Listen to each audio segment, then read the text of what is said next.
ஓம் ஸ்ரீ மாத்ரே நமக. ஓம் ஸ்ரீ குருப்யோ நமக. ஓம் ஸ்ரீ கணேஷாய நமக. ஓம் ஸ்ரீ சுப்பிரமணிய சுவாமினே நமக. ஓம் நம சிவாய சிவாய நமக. திகடசக்கர செம்முகம் மைந்துலான் சகடச்சக்கர தாமரை நாயகன் அகடசக்கர இன்மணியா உரை விகடச்சக்கரன் மெய்வதம் போற்றுவாம். அருவமும் உருவும் ஆகி அனாதியாய் பலவாய் ஒன்றாய் பிரம்மமாய் நின்ற ஜோதி பிழம்பு அதுவோர் மேனியாக கருணை கூர் முகங்கள் ஆறும் கரங்கள் 12 கொண்டே ஒரு திருமுருகன் வந்தாங்கு உதித்தனன் உலகம் உய்ய. அனைவருக்கும் என் அன்பான வணக்கம். கச்சியப்பர் அருளிய கந்த புராணத்தில் இன்று புதல்வரை பெருபடலம். இப்படலம் மூவரும் முறையே பானுகோபன், அதிசூரன், அசுரேந்திரன் முதலிய புதல்வர்களை பெற்றமையை கூறுகின்றது.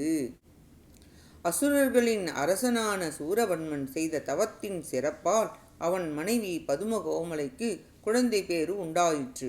அவளுக்கு கருவாகிய குழந்தை அழகுடன் வளர்ந்து யமனுக்கு யமன் என்று சொல்லுமாறு வலிமை பெற்ற மைந்தனாக பிறந்தான். சூரவன்மன் வலிமை பொருந்திய நிலையில் பிறந்த அக்குழந்தையைக் கண்டு மிக்க மகிழ்ச்சி கொண்டான். சுற்றத்தினர்களுக்கெல்லாம் மிகுதியான செல்வத்தையும் அளித்தான். அக்குழந்தையை நவரத்தனங்களாலான தொட்டிலில் இட்டனர். அக்குழந்தை சிறிது வளர்ந்து பொன்னாலான தொட்டிலில் உறங்குகின்ற பொழுது ஒரு நாள் கதிரவனின் ஒளிக்கதிர்கள் திறக்கப்பட்ட ஜன்னல் வழியே அவன் உடம்பில் பட்டது. அக்கதிரவனை வெகுண்டு பார்த்தான். ஆகாயத்தில் உடன் பாய்ந்து சூரியனை கிரகணம் பிடித்ததைப் போல் பிடித்து தொட்டிலின் கால்களில் வலிமையாக கட்டி போட்டுவிட்டு முன்பு போல் உறங்கினான். சூரபன்மனிடம் இதை பிரம்மா தெரிவித்து விடுவிக்க செய்ய சொல்ல, நீர் சென்று என் மகனிடம் நல்ல மொழிகளை பேசி அவன் விடுவித்தால் அழைத்து செல்லுங்கள் என்றான். பிரம்மா சென்று அக்குழந்தையிடம் நல்லவிதமாக வாழ்த்து கூறி புகழ்ந்து பாராட்டி கதிரவனை விடுவிக்க கேட்டார். அதற்கு அக்குழந்தை உம்முடைய ஆயுதத்தை தந்தால் விடுவேன் என்றான்.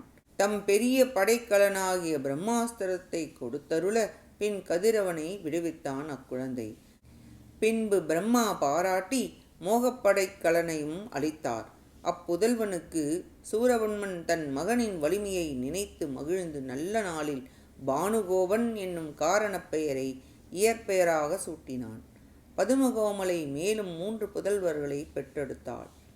அக்னிமுகாசுரன், இரண்யன், வஜ்ரவாகு என்ற 3 புதல்வர்களை பெற்றெடுத்தாள் பதுமகோமலை.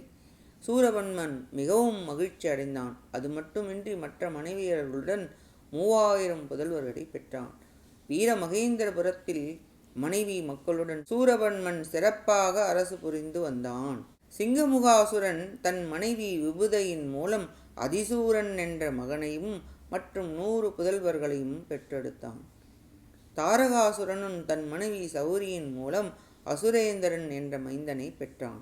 தாரகாசுரனின் மகன் அசுரேந்திரன் கள்ளி மரங்களுக்கிடையே அகில் மரம் போல் குணமுடையவனாய் அரிய கலைகளை கற்று பாவ செயல்களை செய்யாமல் நீதியுடன் மனத்தில் நல்லதை நினைத்து செய்யும் குணமுடையவனாய் இருந்தான்.